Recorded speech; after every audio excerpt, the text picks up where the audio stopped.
Good evening and welcome to the annual public hearing. Today is October 11th, 2022, and the time now is 6:06. This is the annual Community Preservation Act public hearing. And a couple announcements. My name is Karen Lee, the administrative consultant, and a couple announcements. Due to the ongoing COVID-19 pandemic, as it relates to the open meeting law, the Springfield Community Preservation Committee will continue to meet remotely until further notice. Meetings are generally at 6 p.m. on the first Tuesday of the month. The minutes and agendas for all meetings are available on the meeting portal of the city website. Tonight's public hearing is being held both remotely and in the Focus Springfield studios. The meeting will be recorded and available for viewing on the Community Preservation Committee Facebook page. And in addition, Focus Springfield will be broadcasting this public meeting on channel 17 of the Comcast network until October 31st. The schedule is available on your channel lineup or the Focus Springfield website or YouTube station. In accordance with the CPA statute, a committee shall hold one or more public informational hearings on the needs, possibilities, and resources of the city regarding community preservation funds. The public feedback is incorporated into a community preservation plan and updated every year. Notice of a public hearing shall be posted publicly and published for each of the 2 weeks preceding a hearing in a newspaper or general circulation in the city or town. Notice for tonight's hearing was placed in the Republican newspaper for 2 consecutive Sundays. In addition, an email was sent to approximately 500 people on our mailing list, including the city council, various cities departments, and the mayor's office. A copy of the flyer was mailed to the neighborhood civic groups and posted on the city bulletin board. Press releases were sent to Mass Live, African American Point of View, The Reminder, El Pueblo, and posted on the committee's Facebook page. That was a lot. The purpose of the public hearing tonight is to solicit comments on needs and opportunities which CPA could address. We'll start with an overview of the CPA in Springfield, the CPA plan, and the next steps, and then we'll take public comments. Please state your name and address and limit your comments to 5 minutes per speaker. Once the hearing is over, the committee will continue its regular meeting, and you're welcome to stay, but you will not be recognized to speak. The committee will take written public comments until October 31st, mailed directly to Community Preservation Committee, City Hall, 36 Court Street, Springfield 01103, or email to cpc@springfieldcityhall.com. Our telephone number is 413-530-1268. The annual public hearing can now begin with a welcome from our chair, Robert McCarroll.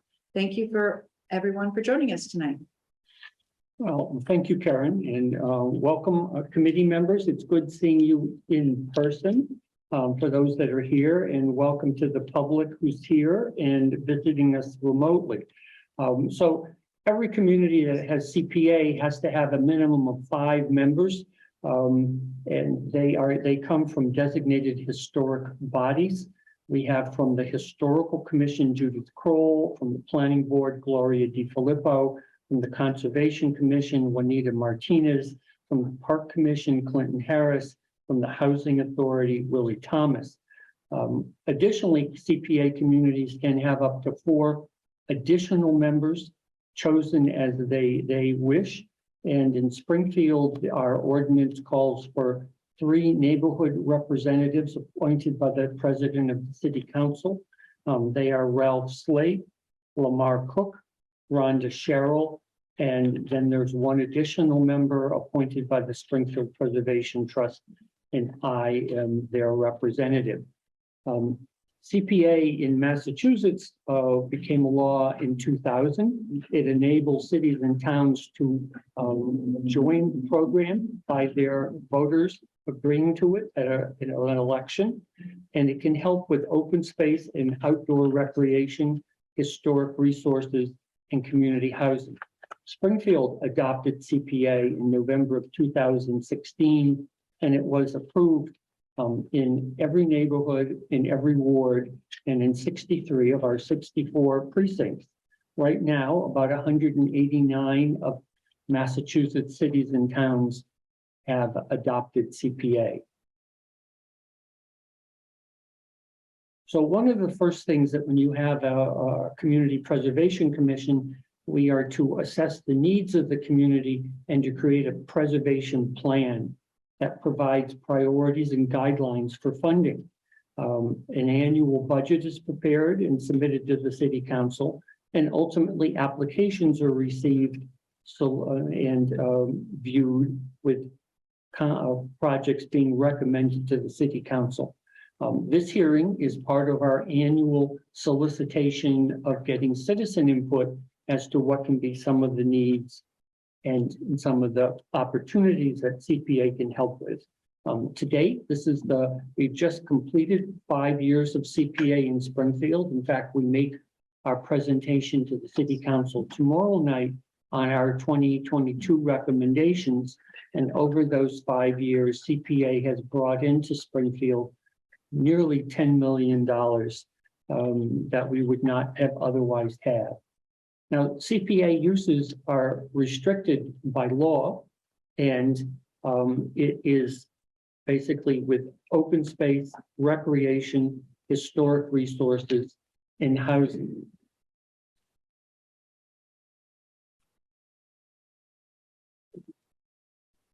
This chart that you're now seeing gives you an idea of what you can do. You can acquire all of those things. You can create them, except you can't create a historic resource. You can preserve them. You can only provide support for housing. You can do rehabilitation, but only of open space and housing that was acquired with CPA.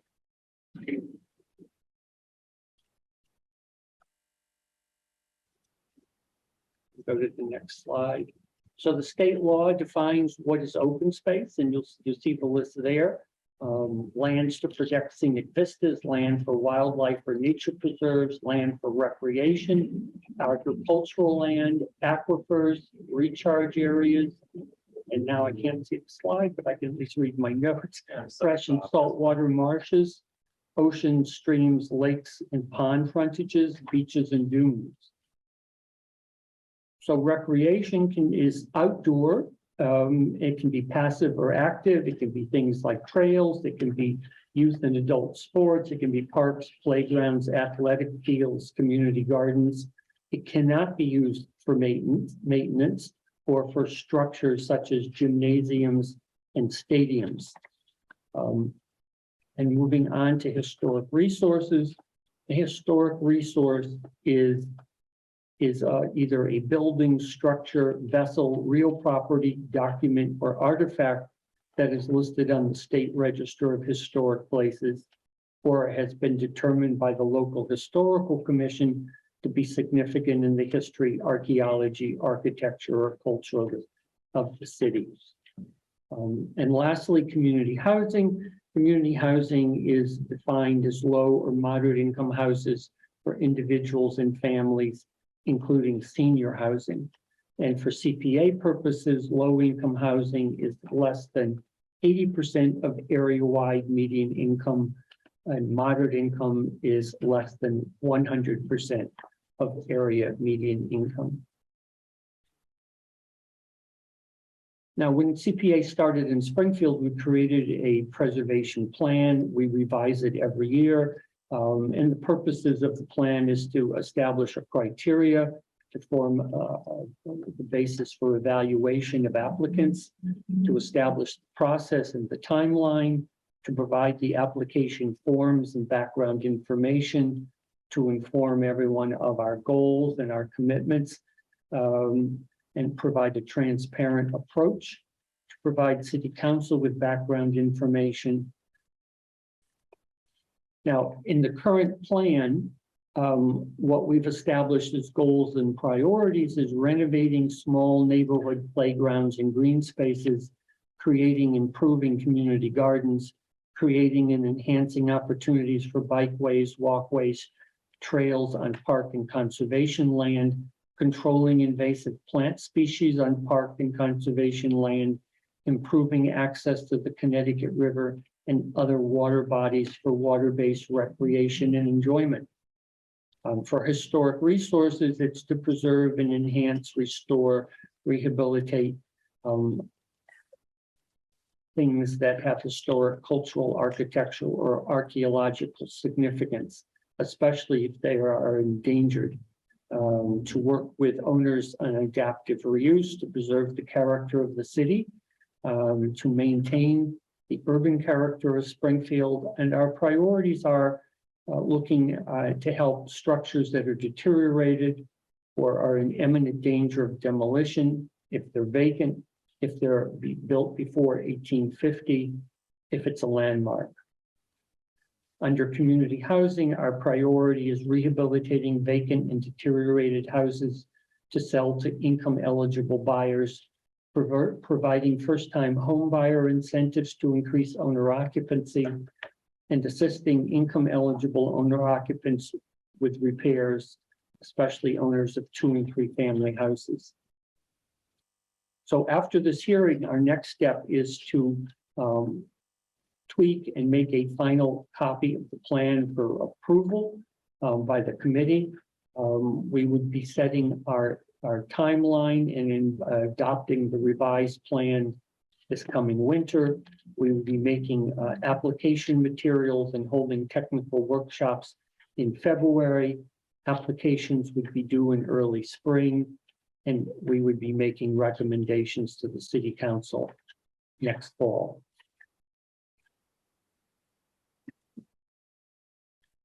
So with that, I'm going to ask the folks that are present here in the audience to come forward and to have a seat at the foot of the table.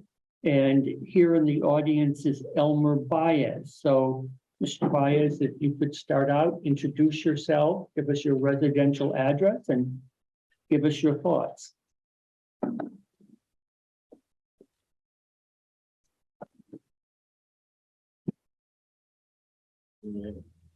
Hello, my name is Elmer Baez. I live in 36 Western View Street, Forest Park Historic District. And I just bought the house recently.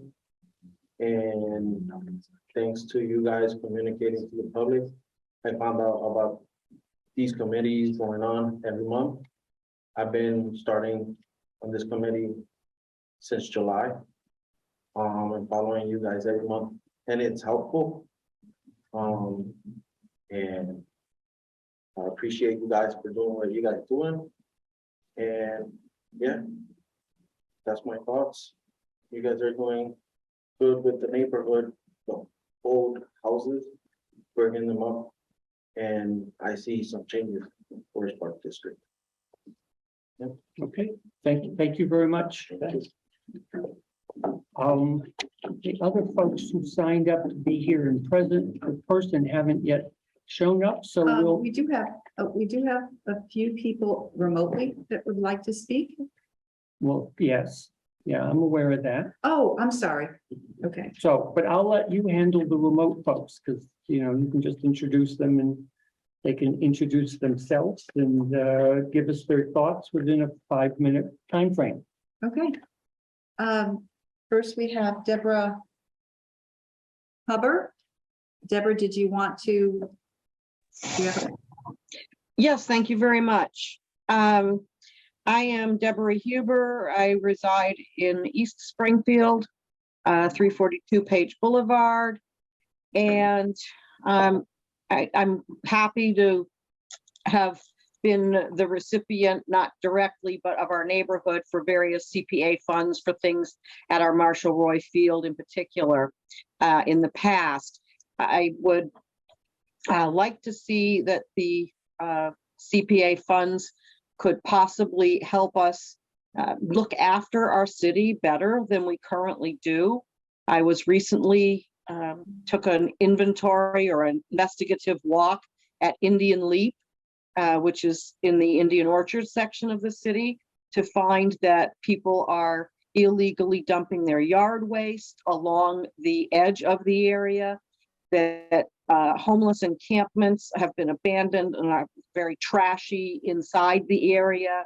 It is a beautiful spot, and our current Parks Committee, Parks parks and other departments are not able to or have not chosen to look after these little gems in our city. And it's not just there, it's various conservation areas. People are complaining that neighbors are dumping yard waste illegally.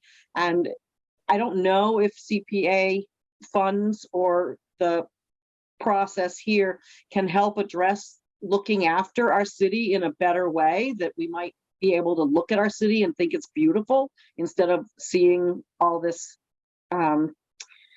abuse, if you will. So that's my thing that's on my mind right now is there some way that the funds through the CPA can go to keeping our city cleaner and looking better, and in particular on conservation and ignored parklands. Thank you for your time. Thank you. We have Nicole, if I'm pronouncing it correctly, Senyard. If you want to just state your name and address and make your comment. Thank you. Hi, my name is Nicole Kennard and I reside at 8 Putnam Street, Springfield, Mass. So when I bought a house in 2021, and shortly after purchasing it, I was under the assumption that they were going to start building something at Duggan Park. There were some grant funds given to the park to start becoming like trailways and a dog park and something like that. I was just trying to see what is the, I guess, the outcome of that, or is it going to get started anytime soon? That's one of the questions I have. Also across the street from me on Putnam Street, the conservation area, they're dumping a lot of stuff there. So I can't even walk my dog safely without either glass or something almost getting to their paws or me falling or something like that, because there's a lot of debris as well.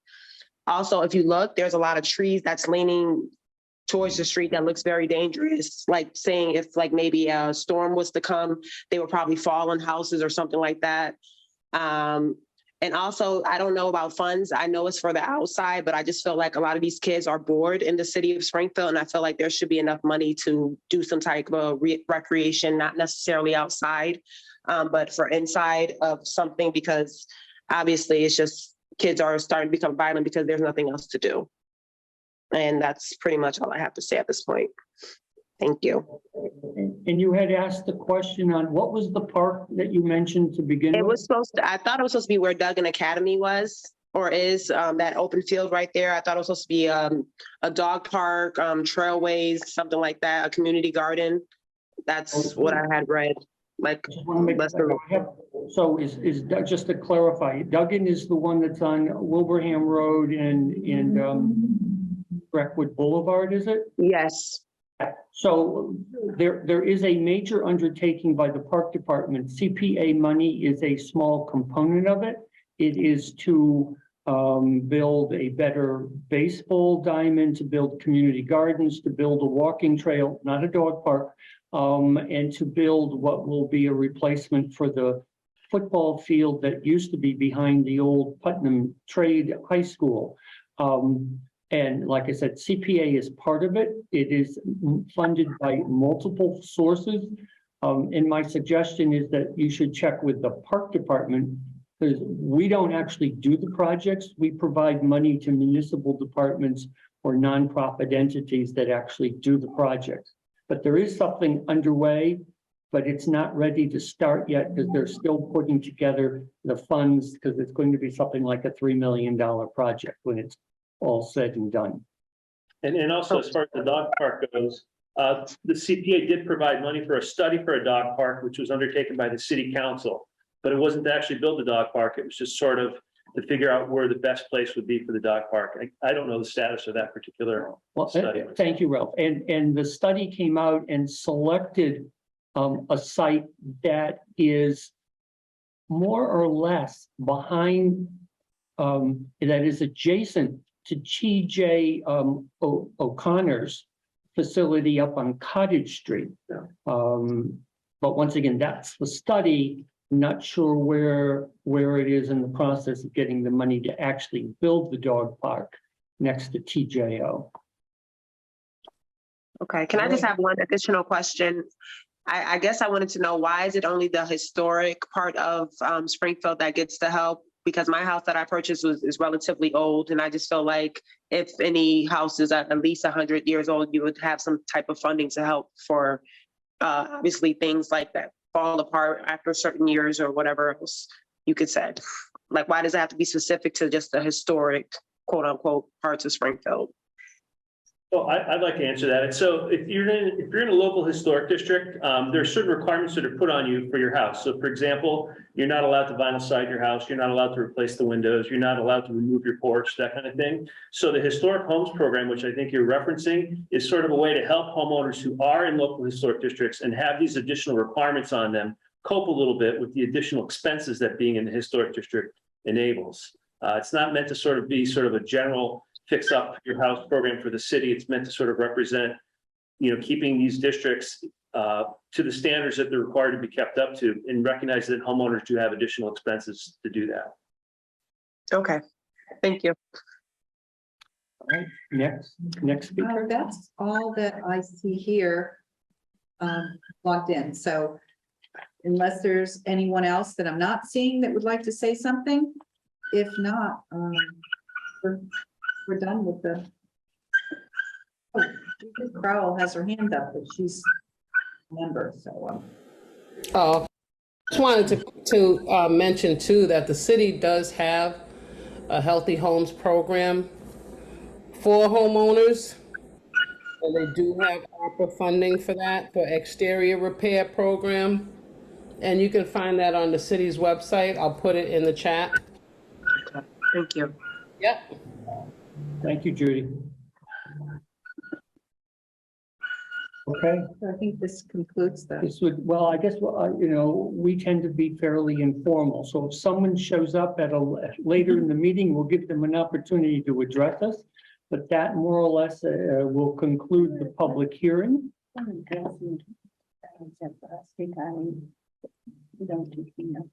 Yeah. Oh. Well, yeah, so Juanita, who is the Conservation Commission member, wanted me just to point out that the state law does not allow, specifically, doesn't allow us to do maintenance. So using Indian Leap as an example, you want to build a walking trail there, we can do that. You want to put in picnic tables and benches, we can do that. You want to plant trees, you can do that. You want to pick up mattresses and trash that have been deposited, we can't do that. So that's something that either the Park Department or the Conservation Commission or whatever city department owns that land has to handle maintenance, which is routine cleaning. We can help with improving it. We can help rehabilitate it. We've got playgrounds that we've put in new play equipment. We've resurfaced basketball courts. Up in Hubbard Park and in Blunt Park, we're resurfacing the tennis courts there. But in terms of maintenance, state law doesn't allow us to use CPA money for that. But just, I was intrigued that the two people who commented, two of the three people that commented brought up the same issue. And I think one way to look at that problem would be to maybe see if there are ways to design those areas to make them maybe a little less susceptible to dumping. I don't know. I'm just kind of thinking off the top of my head here, but either with clearer signage to let people know that it is a conservation area, that type of thing might be within the realm of something we could do. You're right, we can't obviously clean up the park. Okay. Well, with that, we will go into the regular business of the committee. Folks are welcome to stay, or you can choose to leave. So we're not going to have a vote on the minutes yet. We'll defer that to our next meeting. So the other items on the agenda are extensions that we have received regarding projects that are running behind schedule. So Karen, do you want to just sort of take over? I think all of you received the letter from the Parks Department requesting these additional, an extension to each of these projects. And they submitted it with their quarterly report. So I don't know if anyone has any questions, but I think right on the screen, you can see they're asking for an extension for each of the projects. East Springfield Library, well, actually, that was separate. East Springfield Library Reading Garden. And then the rest are park projects, Rock Rimmon Boathouse, Bike Park Study, Duggan Park, Marshall Roy Walking Path, Cottage Hill Park, Forest Park Picnic Pavilion, Hubbard Park Tennis Courts, and Blood Park Tennis Courts and Stone Soul Garden, which are going to be done together as they're close by. So they combine those two. That's, Was the overall rationale for the extension pretty much COVID? yes, that was the rationale. So if we could have something to discuss, someone make a motion that we approve these extensions. So moved. Second, Second, all right. Any other? Is the Forest Park Picnic Pavilion, that's not the trolley? yeah, that's the trolley pavilion. Oh, because I was No. gonna say that. Oh, no. Oh, no, you're right, No. it's not the, That's, yeah, you're right, it must be the picnic pavilion that we agreed to build. yes, So the trolley pavilion's not finished yet. No, it's not. In fact, all of the equipment that was there working on it is gone, Yeah, but it's clearly not finished. So that should be on this list as well.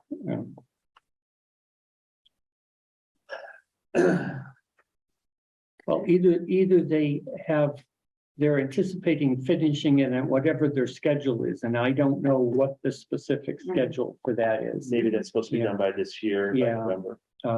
So it's, Maybe it's on, yeah, you're right. Maybe it's on schedule. Yeah. I mean, I can certainly appreciate the COVID, rationale. The bike park study, though, that seems a little, And the boathouse Yeah. study. well, I think, if my recollection is these may have been extended to November 30th of this year, and now they're extending it 1 month. oh, okay, that's reasonable then. All right. So all in favor, and I guess we will do a voice vote since we're partially here and partially remote. So Willie, Yes. Juanita, Yes. Ralph, Yes, Judith, Yes. are those all the committee members that were No, logged Clinton is in? right there. Is on. Oh, I don't see the name. All right, Clinton. Yes, All right, there you are. All right. there I am. Yeah, and Bob is yes. So we will prepare those contract amendments. The other thing though, Karen, please remind the park department that they were going to be involving this committee in the design of the Forest Park Picnic Pavilion. Because one of our conditions was it was supposed to look like the pavilion that was substandard and had to be torn down.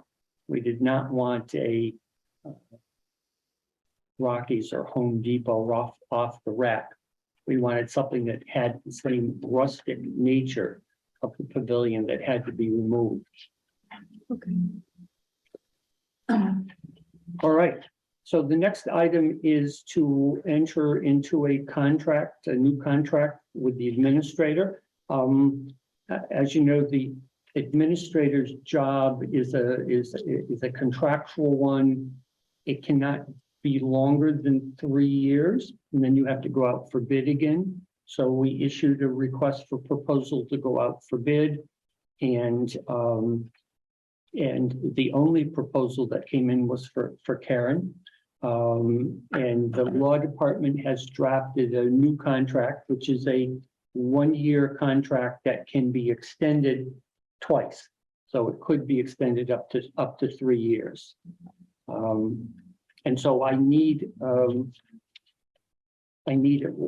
vote to enter into the contract and to authorize me as the chair to sign that contract. I'll make that motion. All right, thank you, Clinton. Anyone seconding it? I'll second All right. Although her name was not mentioned, we're referring to. Karen, yes. Okay. So any discussion? So, not hearing any. Well, so there was a committee that met with Karen, right? That Yep. Sort of review Yeah. is there any report from that or? No? Okay. Yeah. Just curious. So, we'll take the vote then. Clinton, since you made the motion, Yes. all right, and Judith, Yes. Willie, Yes. Juanita, Yes. Ralph, Yes. and Bob is yes. Okay. So I will let the law department know that we're moving forward with that. All right, the other thing is a request for consideration of an off-cycle application for Parsons Apartment House at 169 Maple Street. And I think Karen has sent to you all the letter that we received from Davenport Advisors. And just to summarize, the Parsons Apartment Building, which is the vacant, deteriorated apartment building in the Ridgewood Local Historic District, tax foreclosed and given to a developer who came to us several years ago, and we voted to support the project. He did not move forward for several years. He did not really move forward at all. And the city exercised its reverter deed and took the property back. We then terminated CPA commitment that we had and we then took the money back. The city has since re-advertised the building, and the proposal has come in from Davenport Advisors, which is the same company that fixed up the Willis Overland building, the vacant deteriorated building at 151 Chestnut Street near Worthington and Winter Streets. And they are asking that they be able to submit an application off cycle. So what we're debating or what we're discussing now is whether they can submit the application. This wouldn't be the actual application. Correct. If we agree to allow it, they would then be submitting one at a subsequent meeting.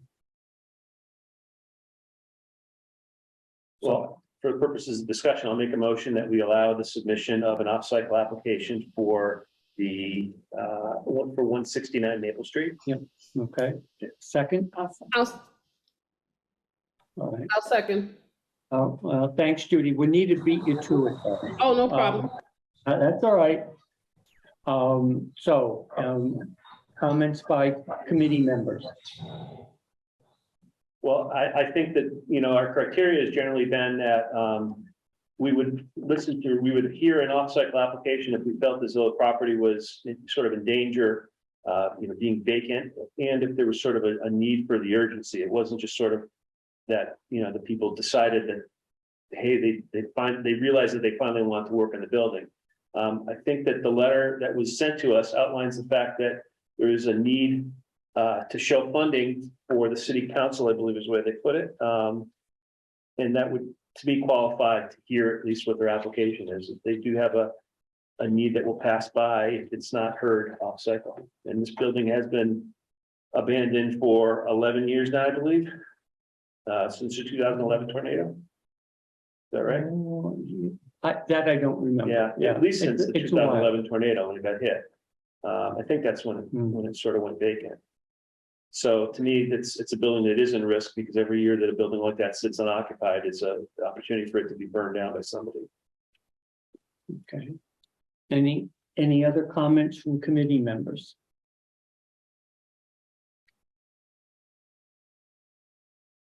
All right. Well, I guess I would echo Ralph's thoughts. You know, it's a building that we were interested in helping previously, and time is the enemy of vacant buildings. So I would be certainly willing to consider an off-cycle application, given that we've got a vacant, deteriorated building, and the developer who has credentials, credible credentials, has a timetable for showing that they can come up with some kind of financing. All right, any other comments? If not, we will take a vote. Yeah, I mean, obviously, we need to know the financing before. Then if he can get the financing. I know he's got a timetable, but do we need to know for a fact that he has money to do that building, so that it doesn't just get started and then not finished? Well, I think that would be the thing that would come in the application. Correct. Hopefully, yeah.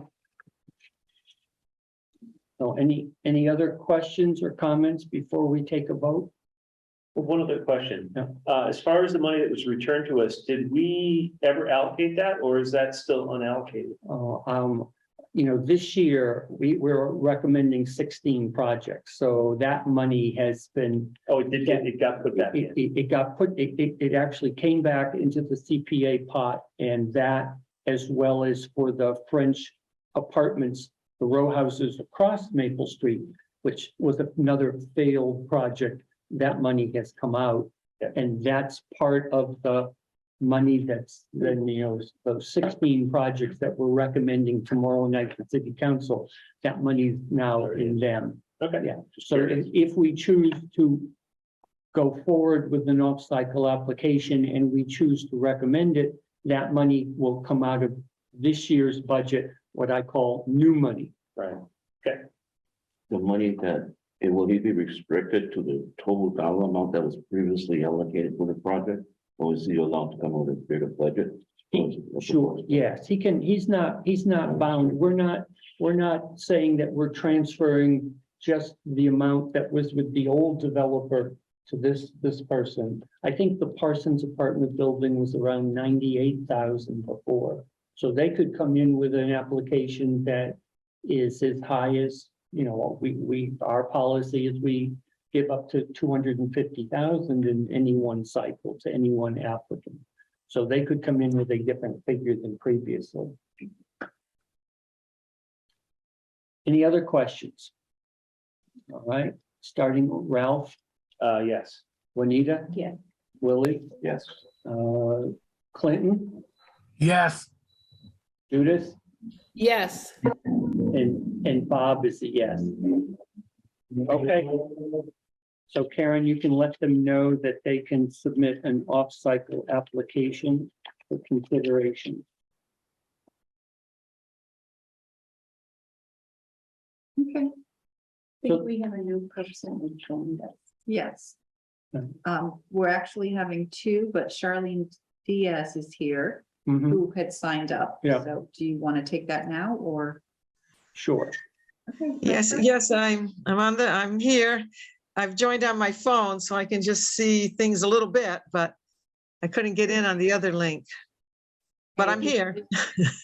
State your name and address and your comment. Thank you. Yes, I'm Charlene Diaz. I live at 16 Ridgewood Terrace in Springfield, the Ridgewood Historic District. Yes, I'm very interested and happy about the historic grants. I did want to mention that since the grants have a limited income to qualify, and I was able to qualify for that. However, I'm sure those who are in my position don't want the grant also to become a burden if we have to pay about a third of the cost.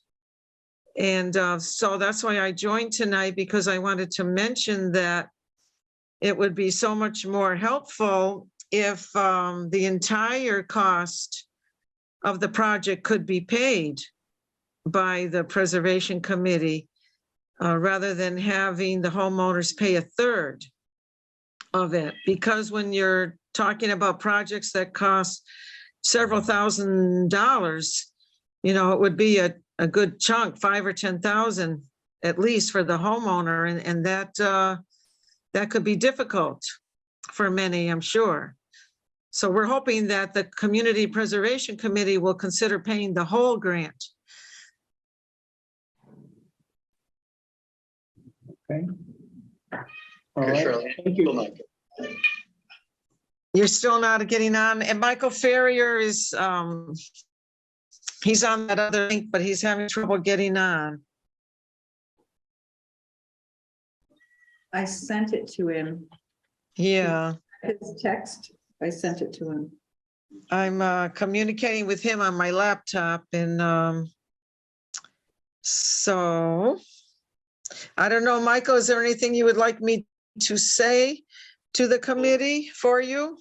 Talked about the income limits, not paying a portion, not having it wait a year to get grants. I mean, it should be like every quarter or something like that, because some houses can't wait longer.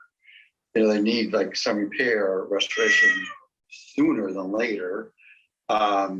You know, things like that, and not having $30,000, it's very limiting, because for me to do my house properly, I need a lot more than that. Mhm. So that's my thoughts.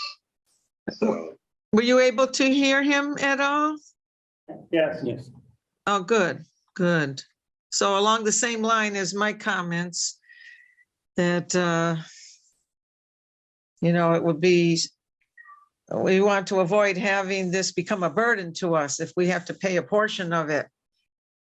well, thing is, if we're going to restore these homes to a point where they are easily maintainable and affordable to maintain in a great shape.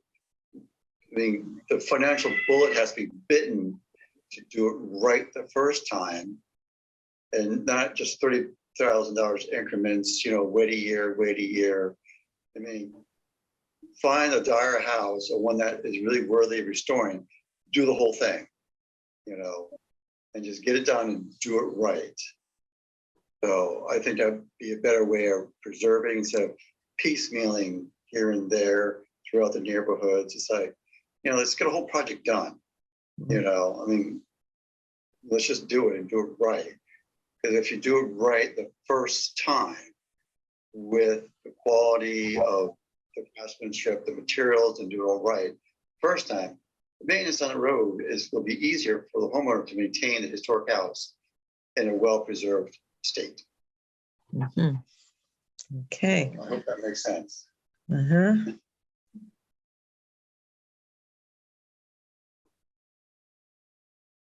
Okay, thank you very much.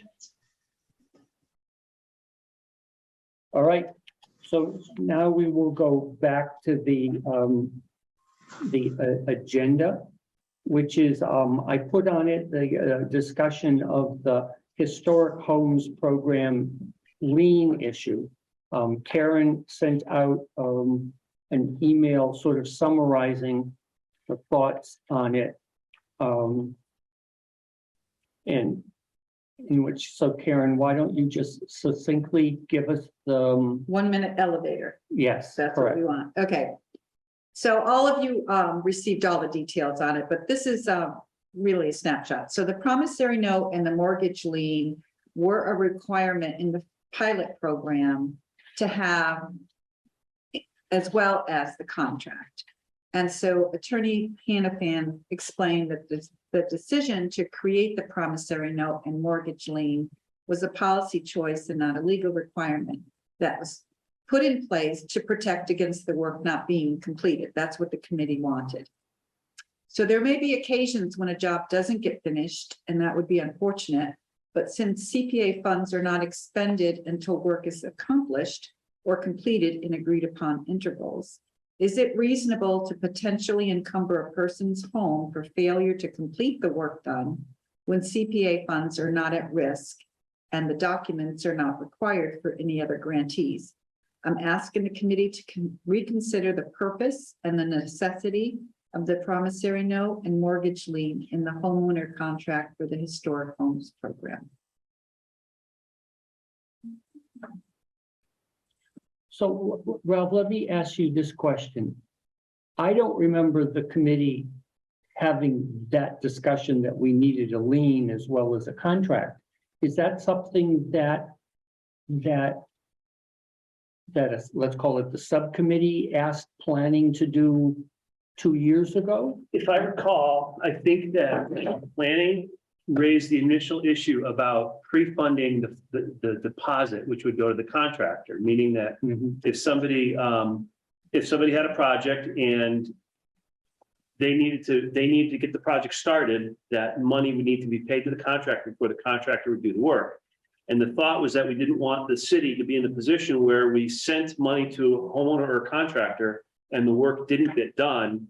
And at that point, the only recourse would be like, oh, I guess we made a mistake and we lost $10,000. So, oops, we didn't want to do that. So I think that is probably why the city then went down the lien path. I remember when we talked about the second year of the program, hearing about the lien issue, Karen brought it up, and I don't remember us ever saying, put a lien on the property. We said, we don't want the city to be in the position where we paid for work and it didn't get done.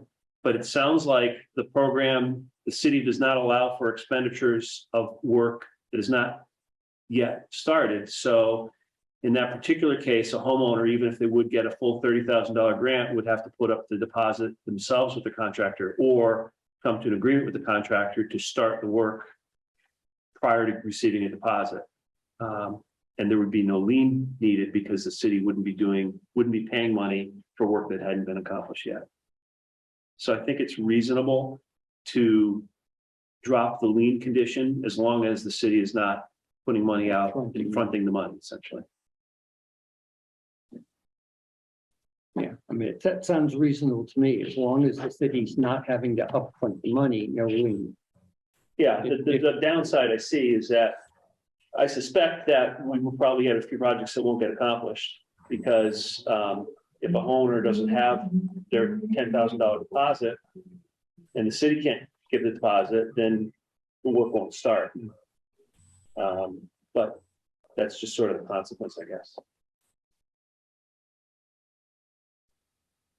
All right, so I guess what we need is a motion by a committee member to remove the requirement of a lien with the historic home program. Can you check with Clinton? Because I think he sent me, I think he sent me a motion, but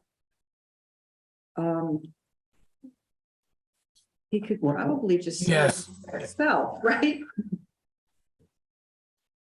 Clinton, are you making a motion? Yes, I will make that motion that we let go of that lien portion of that contract agreement. Okay, second? Second. All right, so any further discussion? Hearing no one, we'll do the vote. So Clinton, Yes. Ralph, Yes. Nita, Yes, Lee, Yes. Judy, No. and Bob is a yes, so as long as this remains a reimbursable program, we don't need the lien. All right, the other issues are any other updates, Karen, for us on other projects? No, not tonight. All right.